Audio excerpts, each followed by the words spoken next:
Question જો તમારી સામે આવે, પહેલી જ તમે ટ્રીક કહો કે આને તમે ટેકનિક કહો, આ તમારી ઉપર હું આપું છું, બટ તમને એક વ્યવસ્થિત રીતે હું વાત કરવા માંગુ છું કે કોઈ પણ ક્વેશ્ચન, કોઈ પણ પ્રશ્ન જો તમારી સામે આવે તો તમારી અપ્રોચ કેવી રીતના રહેશે. શું સૌથી પહેલા તમે ક્વેશ્ચન ને મીનિંગ સમજશો કે નહીં સમજો? સૌથી પહેલા આપણે જે કરવાનું છે એ શું સમજવાનું છે, હે ને? એ શું સમજવાનું છે? મીનિંગ સમજવાની છે ને. આપણે દરેક પ્રશ્નમાં શું કર્યું હતું કે જે કંઈ પણ ફિલોસોફિકલ એંગલ લખેલું છે, જે કંઈ પણ ફિલોસોફિકલ વિચાર લખેલું છે, સૌથી પહેલા આપણે શું સમજીએ છીએ? એનું મીનિંગ સમજીએ છીએ, બરાબર? So this is the first step. જ્યારે હું એસે રાઇટિંગ ની સ્ટેપ્સ ની ચર્ચા કરું, this is the first step that you understand, એટલે કે સમજો જે વાક્ય છે અથવા જે વિચાર છે એને આપણે સમજવું પડશે. એનું ઇન ડેપ્થ જે છુપાયેલું છે, એના ડીપ મીનિંગ જેનું લખેલું છે એ આપણે ખબર પડવી જોઈએ. એની અંદર મને કોન્ફિડન્સ હોવો જોઈએ કે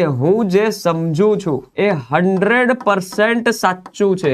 જો આમાં તમારું 99.9% કોન્ફિડન્સ હશે ને તો એ ટોપિક તમારું નથી, સમજી લેજો, બરાબર? નહીં તો શું થશે? ઉતાવળમાં ભૂલ થઈ જશે. આ પહેલો સ્ટેપ કે 4 ક્વેશ્ચન હશે. હમણાંથી તમને કહી દઉં છું, જ્યારે બી કાલે તમે આપશો, ટેસ્ટ આપશો કાં તો જીપીએસસી ની એક્ઝામ પણ આપશો, તમારી સામે 4 પ્રશ્નો હશે. સૌથી પહેલા તમે 4 પ્રશ્નો વાંચજો, બરાબર? Just read it. અને જેમ તમને 4 માંથી જેનું કોન્ફિડન્સ આવે, જેમાં 100% જેનું મીનિંગ ખ્યાલ આવી જાય કે આ જે ક્વેશ્ચન છે, આ જે પંક્તિ છે, આ જે વિચાર છે, આ કન્ટેક્સ્ટમાં, આ પર્સપેક્ટિવમાં વિચારેલું છે, ધેટ મીન્સ કે એ જ તમારું એસે છે.